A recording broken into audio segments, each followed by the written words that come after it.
standard for all. The people united will never be defeated.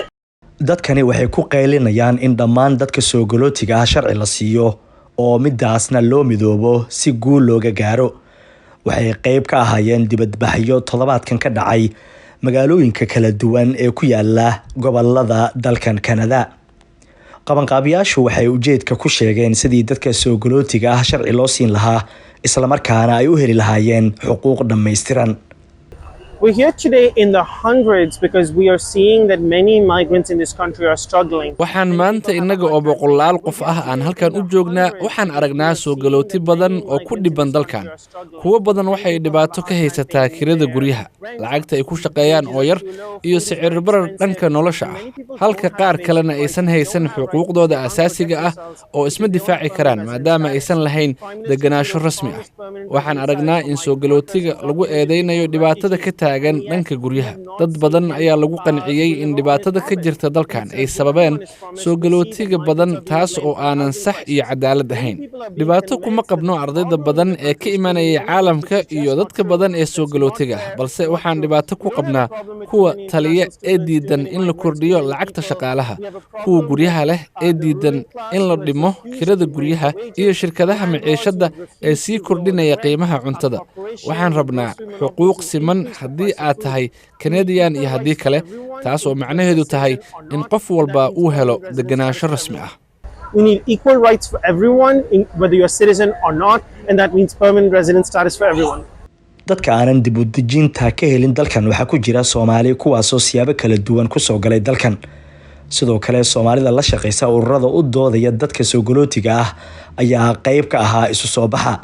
waxaan kaloo halkan u taaganahay waxaa jira Soomaali badan oo aan sharci lahaynin oo aan sharci haysan ayaa halkan u taaganahay in aan ayaga u dagaalamo weyno sharcigooda say sharci ku heli lahaayeen iyo say ku heli lahaayeen wadankan ay xuquuq badan ay ku yeeshaan. halku dhiga dibadbaxa ayaa ahaa maya cunsuriyad ahaa soo galooti, taasoo qabanqaabiyaashu ay uga soo horjeedaan in sicir bararka nolosha iyo shaqo yarida jirta lagu eedeeyo dadka soo galootiga ah.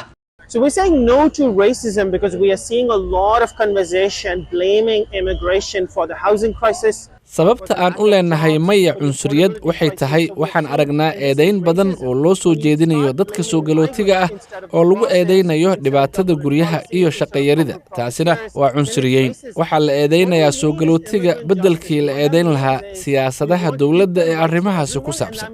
waxaan u baahannahay cadaalad u helista soo galootiga, taas oo ah in qof walba uu helo sharci deganaansho oo rasmi ah.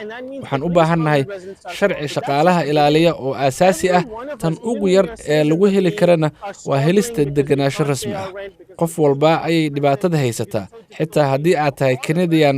nolosha waa mid qaali ah, sidaa darteed dhammaan waxaan u baahannahay deganaansho rasmi ah iyo xal dhab ah. All of us deserve permanent resident status and we deserve real solutions. dibadbaxayaasha Soomaalida qaar ayaa Sayid Xasan la qabaa in soo galootiga aanan eedda dusha laga saarin, taas beddelkeed ay ka qayb qaataan kobaca dhaqaalaha dalkan maadaama ay yihiin cashuur bixiyaal. muhiimadda uu leeyahay shirkan ama maana barnaamijka maanta ka dhaca dhalinyarada Soomaalida sharci la'aanta ah waxa weeyaan in loo dagaalamayo dadka dhalinyarada shaqeeya oo sharciga aan weli helin ama qaarkood sharciga wada laabtay inay maaragtay dib u helaan deganaansho oo ay mataqaanaa maadaama ay cashuur bixinayaan kana qayb qaadanayaan kobaca wadankan oo ay ka qayb qaadanayaan nabadiisa iyo xasiloonida wadanka ayaa maaragtay dhalinyarada Soomaalida aad muhiim ugu yahay. dowladda Canada waxaan ka codsanaynaa in ay tixgeliyaan cashuurta ay bixinayaan iyo maaragtay qayb qaadashada wadanka ka qayb qaadanaya kobciisa iyo in aanan loo saarinin maaragtay crisis-ka wadanka ka dhacayo. dibadbaxyadan ayaa u muuqda kuwa sii socon doona. waa qorsho ay muddo wadaan dadkan u ololeynaya sidii sharci loo siin lahaa dadka soo galootiga ah ee wadankan ku sugan ee aanan sharci haysan. waxay rajaynayaan in dowladdu ay dhegaysato cabashadooda iyo ololahooda isla markaana dadkan dib u dejin loo sameeyo. Xuseen Nuur Xaaji, xubnaha VOA, Toronto.